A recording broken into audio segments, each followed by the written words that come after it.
booming, that music, the bass be thumping.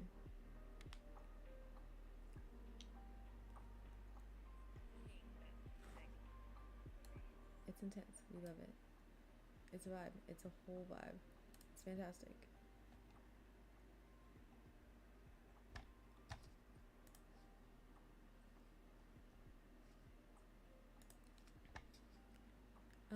But in terms of the balance we have right now between, hi camera, between audio and my music and my fan, which will not be ignored, I think we could stand to make the music a little bit louder, have a little bit of more vibe to it. Oh god, this music is just aggressive, isn't it? This music is just aggressive. This music is so aggressive. For what reason? Hey Zeus.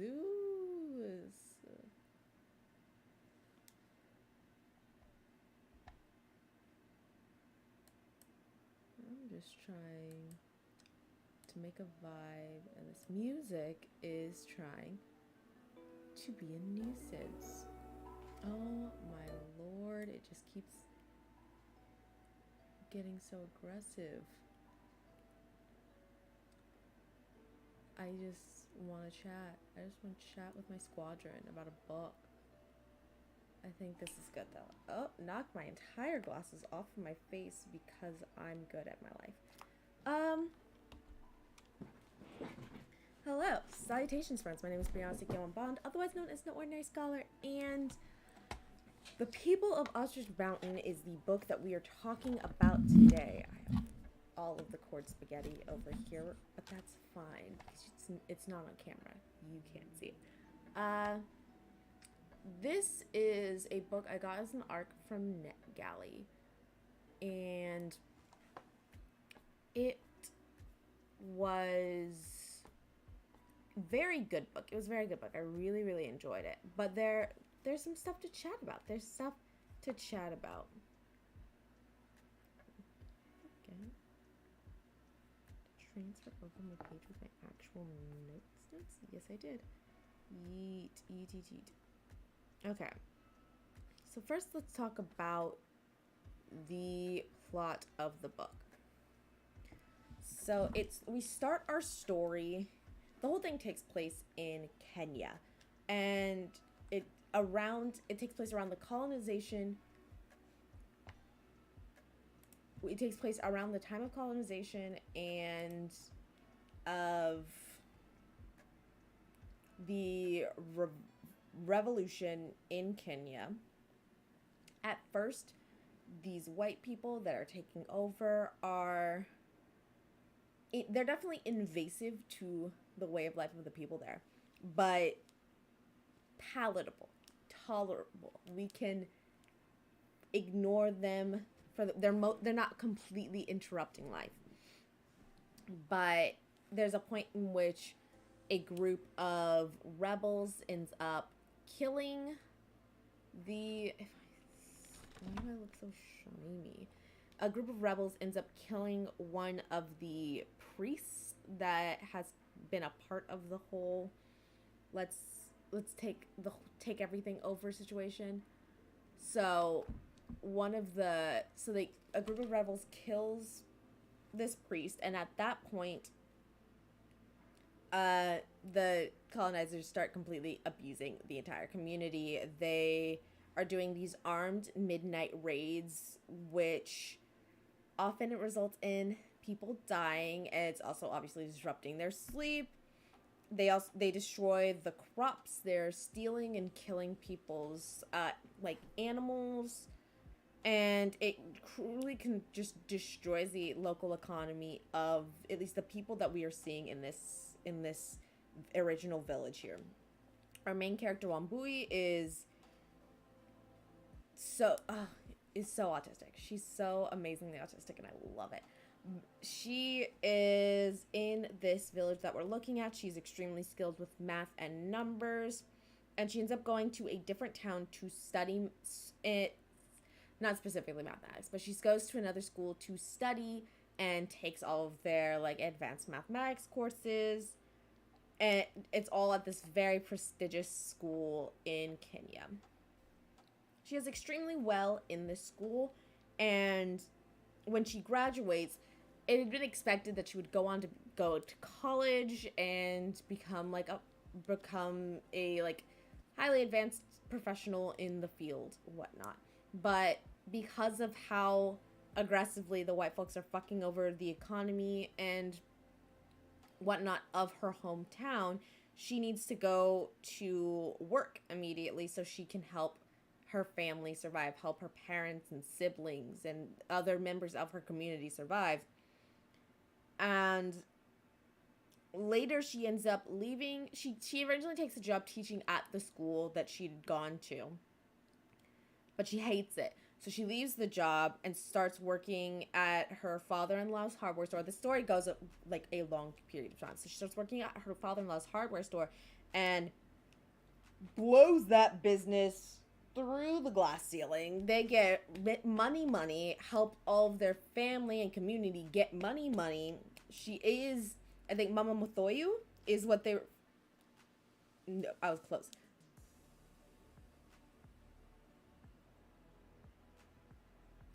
Was I right? I thought that was right. But I don't see a quote of it anywhere here. But she is mother to like major chunk of the community. And yeah, other things happen in the book. She has some kids, and there's a teacher at the school that the book kind of pops in and out of. I personally, I did really, really like the book for what was given to me. I do not think it would be correct to call this a book that like spans generations, or what does the actual, let me look at the actual Goodreads description of it. What is it called? The People of Ostrich Mountain.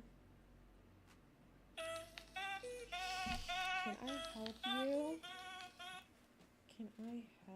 you? Phone that's playing music over here. The People of Ostrich Mountain. It is, the description refers to it, because the description, oh, whatever the fuck. Okay, so this is absolutely not the description that was on NetGalley. The very like last paragraph is the only description that's on NetGalley. It's like a saga of family and friendship spanning 5 decades and 3 continents. The People of Ostrich Mountain chronicles the interconnected lives of 3 outsiders as they navigate the vagaries, I think that's the word, of race, gender, and immigration. And I'm gonna be honest, it is a stretch to refer to this book as something that spans generations, because like from what this, like the way the story is told, Wambui is the main character. She is the only character that we were really like in life. We were there with her. It felt like when we were talking about her and going through her aspects of the story, it was like we were in her shoes. But when we got to these other characters, and the other characters especially we're talking about are Ray, who is her son, and Eileen, who is her teacher. Whenever we went to sections with those characters, it felt less like being in their shoes, being in that story with them, and more like the Christmas cards you get at the end of the year where someone just kind of catches you up on the news of the year. Like, it's just so distant. Everything we were talking about... Oh, I was right, it is Mama Muthoni. But... it felt like just being given a summary. Like someone was just catching me up really quick on what's been happening in their life.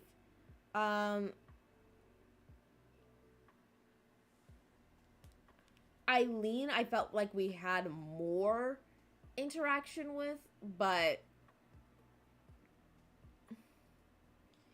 at most it just kind of it was more to make it sure it was in our face that she wasn't racist, and in the process made her seem extremely judgmental.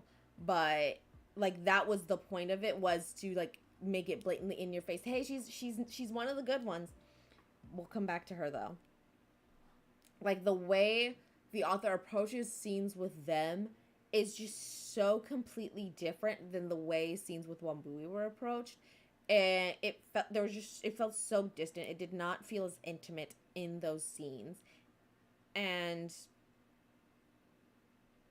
I feel like those characters of Ray and Eileen are more of vehicles to describe and show the changes of Kenya and the people versus characters themselves. They are more aspects of scenery. They are more aspects of atmosphere or uh,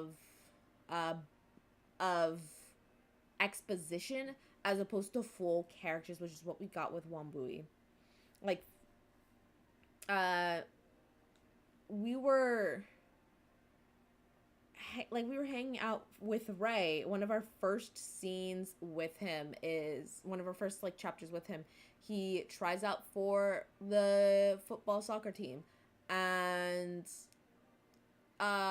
like he helps his team win their championship that year. And I genuinely have no idea if he ever goes back to playing, like if he plays it, like theoretically he would, because he was good at it. He won them championships and whatnot. So it would make sense if he does go back and play football later on and continue to play it throughout his life. But I genuinely have no idea. That is just not information that we're given in the book. Let me see if I can find. There's another of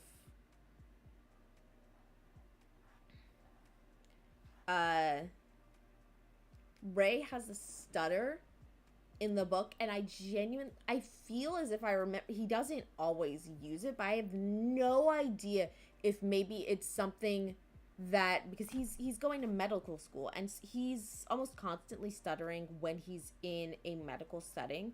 I have no idea if it is something that is just developing more and more as he goes on in life, or if he's just under a constant amount of stress when he's at the hospital, or because I think he's not. I feel like I remember it not being like, there are times where he doesn't stutter, and I just don't know if that is like why there are times that he's stuttering and why there are times that he's not,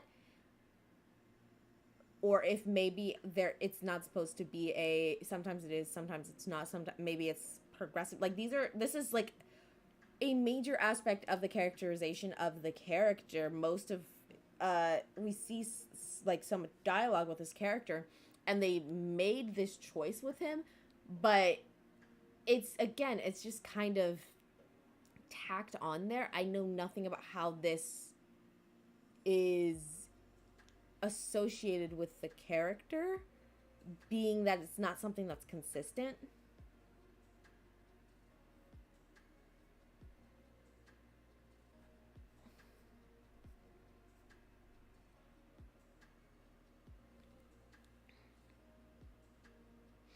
And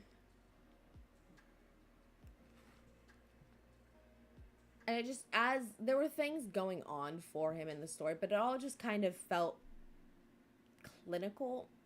It is kind of the word. I feel that's how it felt. It felt like being given information with no real heart to it. Maybe it was a case of telling and not showing with him and with Eileen that made it harder to really feel pulled in when their parts of the story were up. But there was so much good writing in this story. It was overall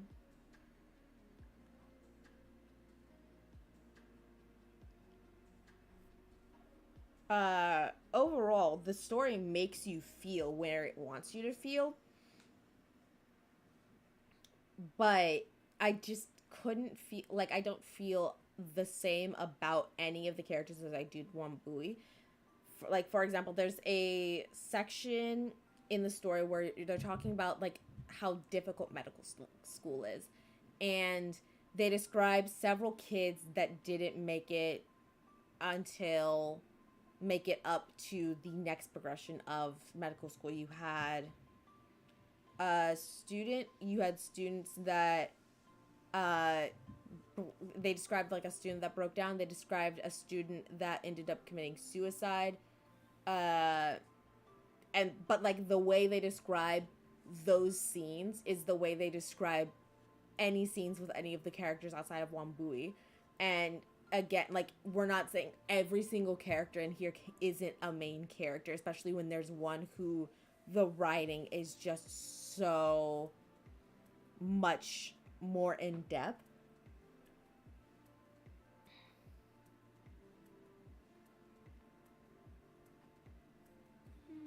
I'm trying to see if I can find any particular quotes that I would like to share.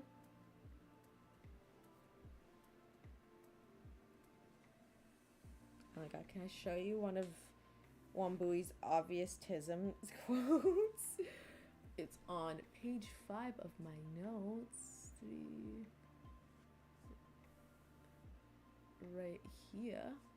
Can you read it, or do I need to get rid of my teeny thing? Let's see. Oh, the wrong screen. Okay.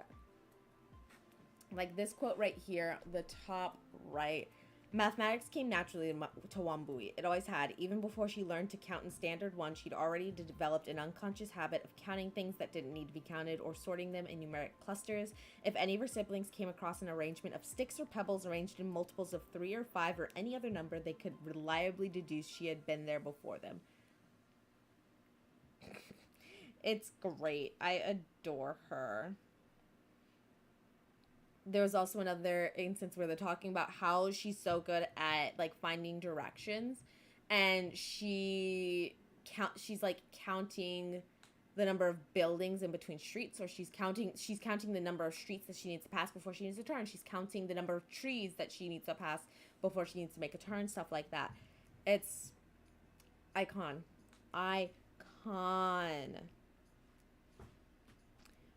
I want to read a couple more quotes before we start talking about this white woman.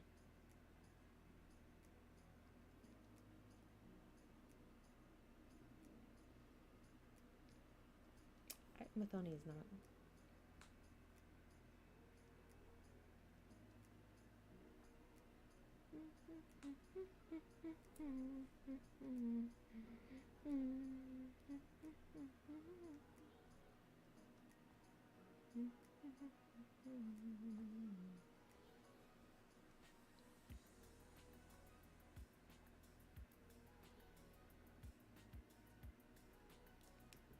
Well, we'll see if this one needs.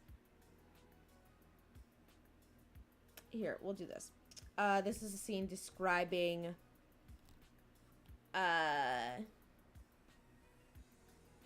the point in which Eileen's mother, like describing Eileen, who is the white teacher, describing her parents. They were financially comfortable but lived a life of unrelenting monotony.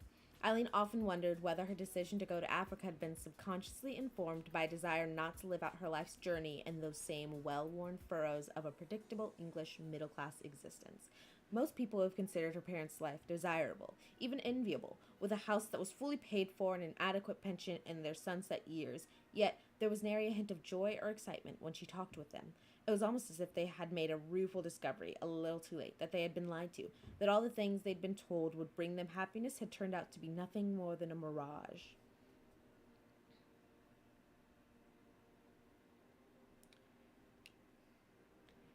And then describing around the time her mother passed, Judith gave up on living a year after that. Being older and retired and having lost her only companion, she seemed to have slowly willed herself to die, and after spending 12 months wandering around in a daze, she made her quiet exit from this world.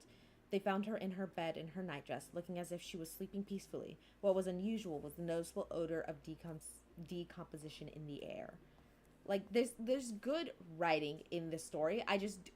It feels weird to consider, especially because it doesn't the story isn't fully chronological. We do go back and forth a little bit, and then we also, even after like a couple chapters with Wei, we go back and talk with and like hang out with Wambui and see what's going on with her life. There's not a point in which we can immediately just bounce back to Wambui's story and bounce back to the writing with that character that makes it feel so much stronger and so much more invested than the writing with the other characters. So it's hard to feel like any other character really matters much when they're not feeling like as much of a character as the lead.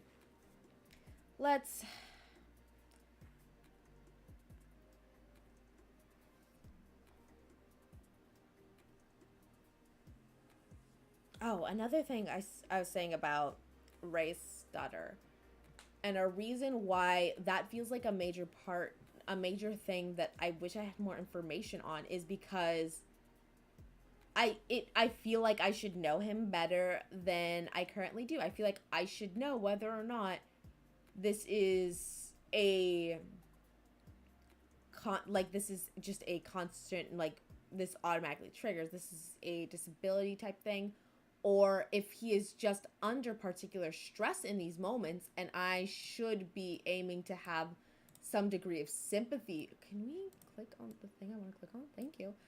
I don't know because if this is just he is under particular amounts of stress, he is very uncomfortable, and that is what's bringing out the stutter, then I should be having sympathy for him. But if this is just his voice, this is just how he talks, then that doesn't call for sympathy. But I don't know. So I don't know if this is, I don't know if there's something to engage with in these moments. At the moment, I don't really feel sympathy because as far as I know, this isn't like a stress thing. But again, I don't know.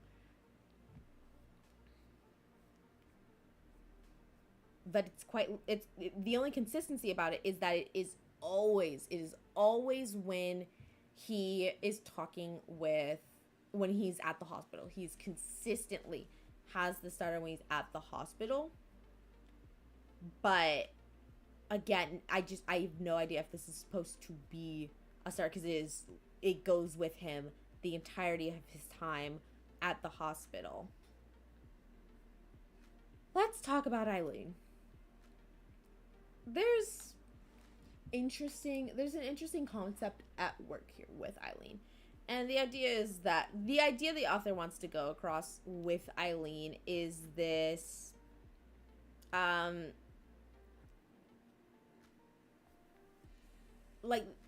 idea that maybe it's kind of, I don't want to say it's white people have it hard to sometimes kind of thing, or don't have prejudice against white people thing, because I want to like the book, so I want to think it's something different than that. I want to think it is, like, if we were to put it in a better way, it is this, like, it is a story of this woman who she wasn't racist. She was actively supportive of the girls at her school. She helped change their lives for the better. These girls loved her. But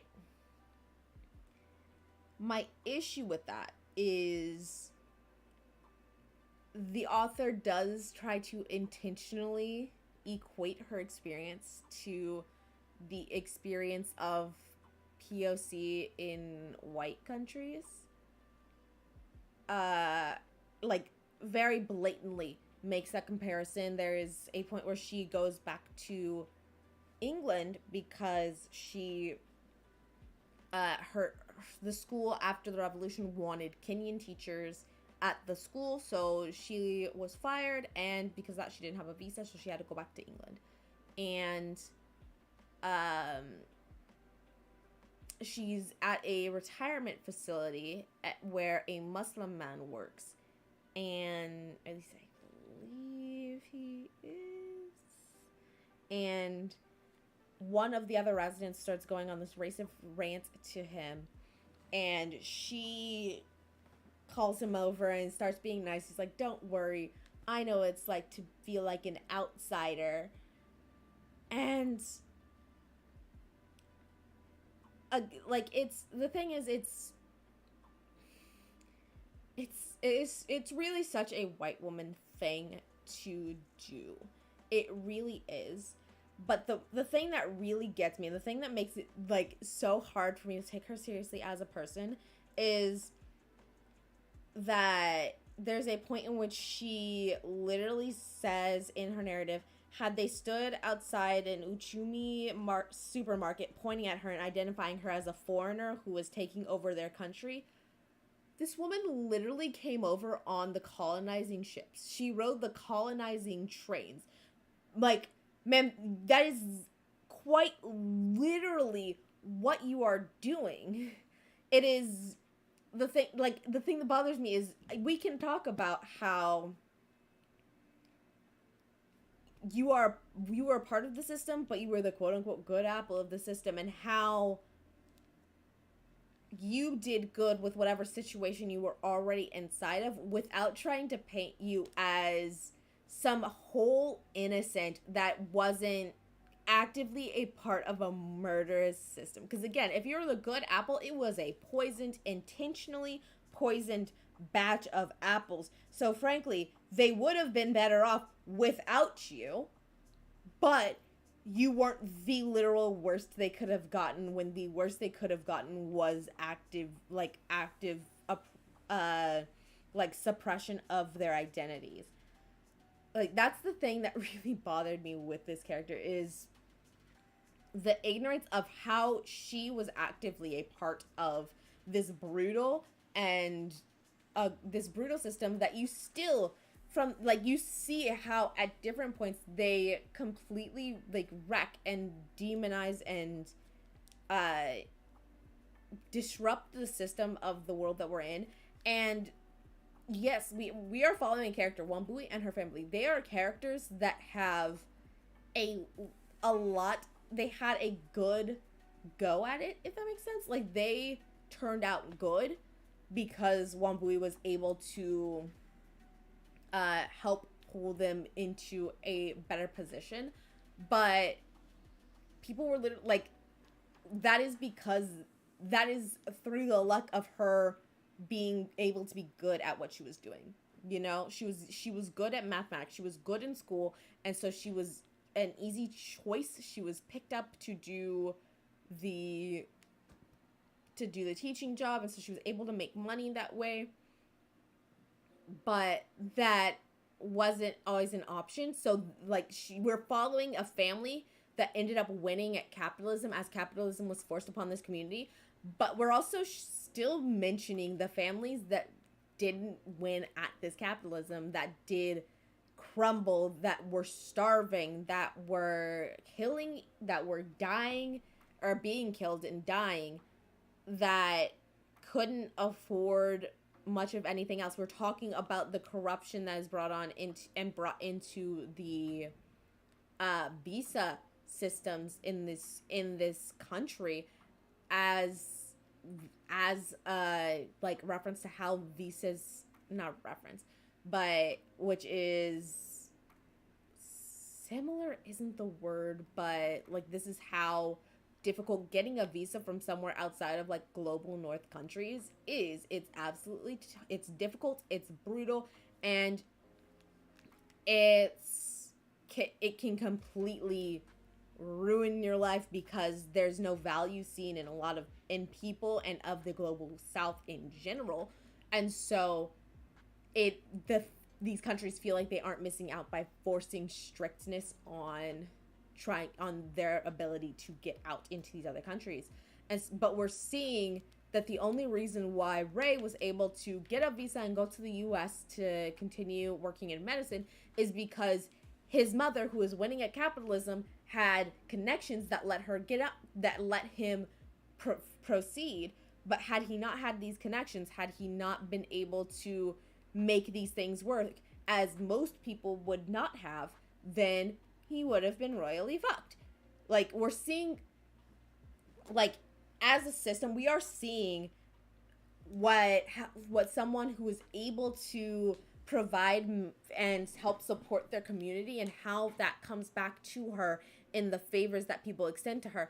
But also, there are so many people who were not able to do this. There are so many people who are not able to get these favors that they can cash in to help make sure that their generations are able to go forward. So that is, we're seeing one person who is able to skirt the negative effects of the colonizers that Eileen came with, but overall, it has done a lot to completely destroy the communities that we see. And so again, I like the idea that, like, I understand wanting to talk about how her good, the good that she did for these girls, and the way she, like, helped them and made them feel good, but to deny that she, like, to literally explicitly say, I'm not taking over your land, as if she isn't actively a part of the literal colonization of the country. That's the point. That's like, we're just, I can't with this character. But admit, like, and I just, part of me feels like it might be a consistent thing with the author, because the author does have, like, another book that honestly kind of sort of seems like just let stop being racist to white people. It's like a white girl is, like, her boyfriend dies or something, and she has to hang out with his she has to meet his family, and we're dealing with the oppression of her in that family. And I'm going to ignore the fact that that book does not exist to me. As far as I'm concerned, that book is not real, because I already checked out his third book from NetGalley, and I would like to be able to enjoy it. Oh,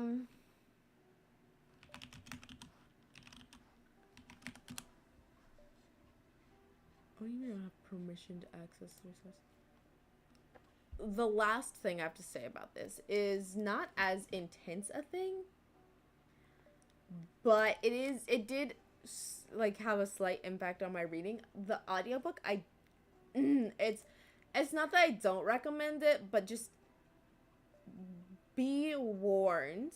Go into it understanding that the audiobook narrator, it kind of sounds like the most generic white man's voice I've ever heard.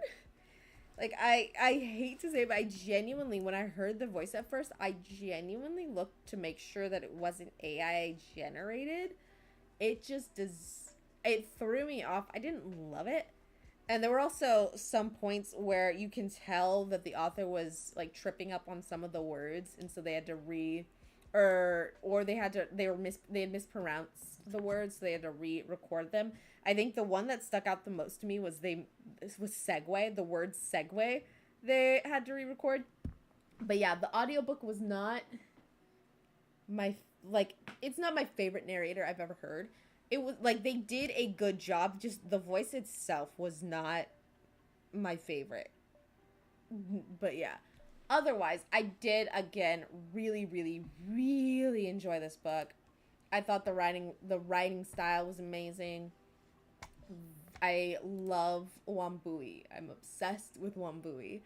And I still do want to see what else the author has, what other stories the author has, but we only have one, like, if it's gonna be another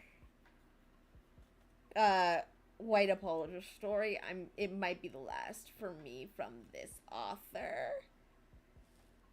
because it would be three in a row. It would be three in a row, one of which is just, the one in this book was just terrible. So this might be the last book I read from this author. Hopefully not, because I actually really liked it. But that's about it for me. In case you haven't heard, on all across like most of social media, people are doing what is being referred to as the trans rights readathon, where we're going to be reading trans books, as well as people are going to have fundraisers to different organizations supporting the trans community. I'll be setting up my fundraiser tonight, so I can go ahead and post that on all of the places. The book that I am going to be reading is Moonlight Book 1 Dusk by Bo Van Dalen. That was harder to say than I thought it was going to be. Bo Van Dalen. But that's going to be the book that I'm reading. And then next week, because this is going to be going on the 20th through the 27th, next week I plan on doing a couple streams, hopefully at least 2. I want to do just a reading sprint stream, but I also want to do a stream where I've been staring at my microphone for like 2 minutes. What a dork. But I also want to do trans books on my TBR, where I'm just gonna like pull up images and stuff of some trans books that I am very excited for, books that I'm very excited to read, and we'll go through descriptions, drool over covers, and just be excited about the trans books that are out there. I can also show, it would make sense if I started by showing and chatting about the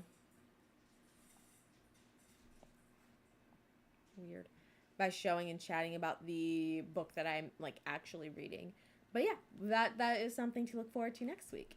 Thank you so much for watching, because that is all for me. Thank you so much for watching, and until next time, Valedictions, friends.